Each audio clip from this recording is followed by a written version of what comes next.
Shalom, selamat malam Bapak Ibu Saudara yang diberkati Tuhan. Salam sehat selalu di dalam kasih Kristus. Kembali kita berjumpa dalam renungan malam pada saat ini. Namun sebelum itu mari kita berdoa. Terima kasih ya Allah Bapa di surga. Segala kebaikan, kemurahan Tuhan kami nikmati dalam kehidupan ini. Bahkan di hari ini boleh kami lalui dan jalani dengan baik. Itu semua karena kasih dan kebaikan Allah yang senantiasa melingkupi kehidupan kami. Pada saat ini ya Tuhan, kami akan merenungkan firman-Mu. Hanya dengan urapan kuasa Roh Kudus Tuhan saja kami dimampukan untuk dapat memahami dengan hikmat Allah apa yang harus kami perbuat dan kami lakukan dalam kehidupan ini sebagai orang yang percaya. Di dalam nama Yesus Kristus firman yang hidup kami berdoa. Amin. Bapak Ibu Saudara yang dikasihi dan diberkati Tuhan, Roma pasal 16 ayat 17 sampai dengan 20 dalam perikop firman Tuhan ialah peringatan. Dan pada saat ini saya mengambil tema takut kepada Allah atau takut kepada manusia. Bapak Ibu Saudara, jika kita melihat dalam setiap kehidupan kita, bahkan mungkin kita melihat atau mendengar di mana-mana, ada orang-orang yang melayani bukan untuk memuliakan Allah, tetapi untuk kepentingan secara pribadi.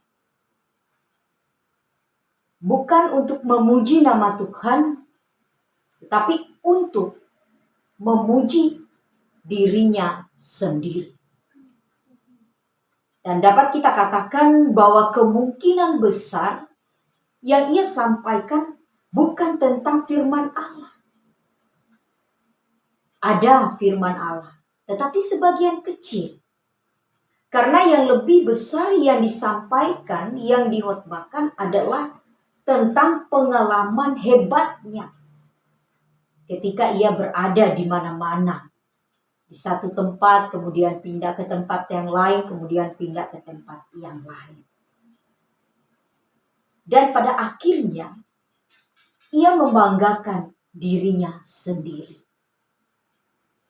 Itulah yang diperingatkan oleh Rasul Paulus kepada jemaat di Roma tentang pengajar-pengajar yang palsu.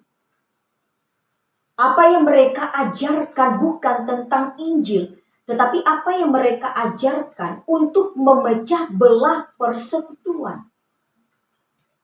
Bahkan pengajar-pengajar palsu mengajarkan hanya untuk kepentingan perut mereka.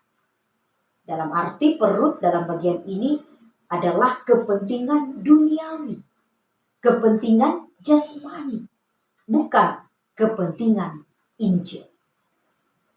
Itulah yang dinasihatkan oleh Rasul Paulus kepada jemaat di Roma.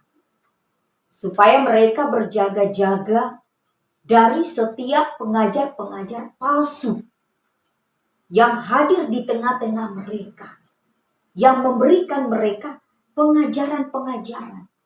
Tetapi pengajaran yang diberikan, pengajaran yang bertentangan dengan Injil Kristus. Saya akan bacakan dalam ayat yang ke-17. Tetapi aku menasihatkan kamu, saudara-saudara, supaya kamu waspada terhadap mereka yang bertentangan dengan pengajaran yang telah kamu terima, menimbulkan perpecahan dan godaan. Sebab itu hindarilah mereka. Dalam ayat 18, sebab orang-orang demikian tidak melayani Kristus Tuhan kita, tetapi melayani perut mereka sendiri dan dengan kata-kata mereka yang muluk-muluk dan bahasa mereka yang manis, mereka menipu orang-orang yang tulus hati.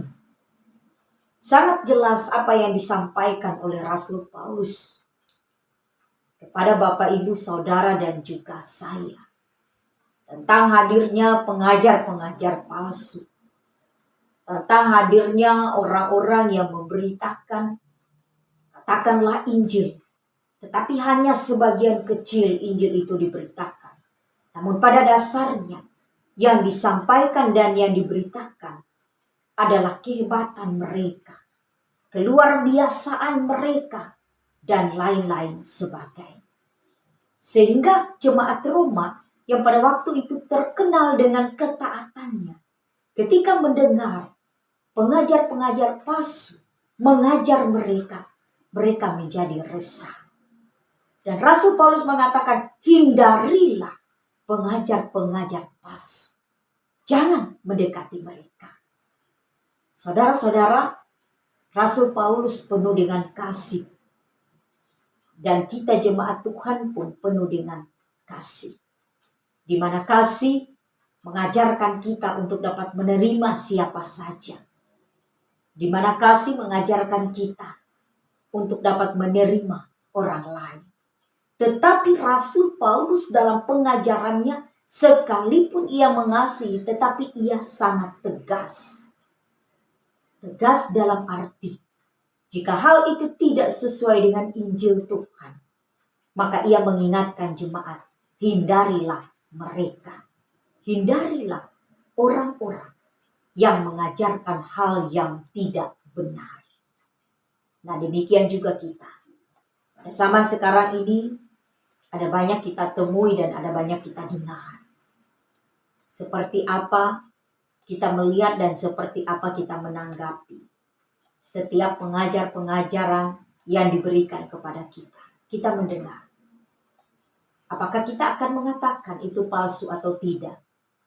Tetapi mari kita melihat dari latar belakang firman Tuhan, bahwa apa yang diajarkan benar-benar Injil Kristus, ataukah yang diajarkan adalah tentang keluarbiasaan, tentang kehebatan sang pemberita Injil itu. Dengan penuh kasih kita menerima orang lain, kita menerima setiap hal.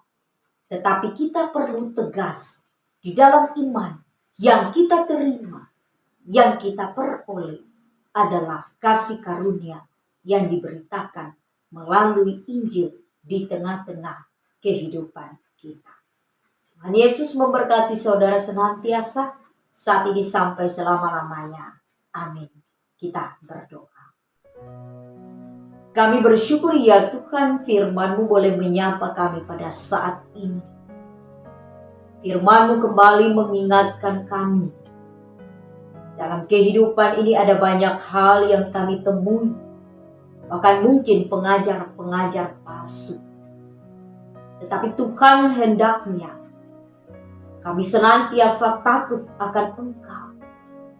Dan biarlah apa yang kami ajarkan, apa yang kami sampaikan, hanya benar-benar Injil Kristus Tuhan yang sesuai dan seturut dengan kehendak-Mu.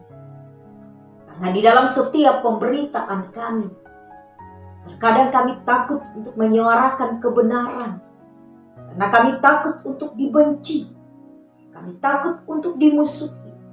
Kami takut untuk ditinggalkan. Tetapi biarlah Tuhan, kami tidak memandang dunia ini, tetapi kami memandang Allah yang tidak hanya menghukum kami di dunia, tetapi akan menghukum kami ketika kami tetap melakukan kesalahan dan tidak bertobat. Mari Tuhan tuntun sertai pelihara, lindungi kami, sehingga kami benar-benar menjadi saksi Tuhan yang setia, saksi Tuhan yang takut akan Tuhan itu sendiri, dan terus-menerus berpegang teguh pada Injil Kristus yang menyelamatkan kami saat ini dan sampai selama-lamanya. Amin. Shalom.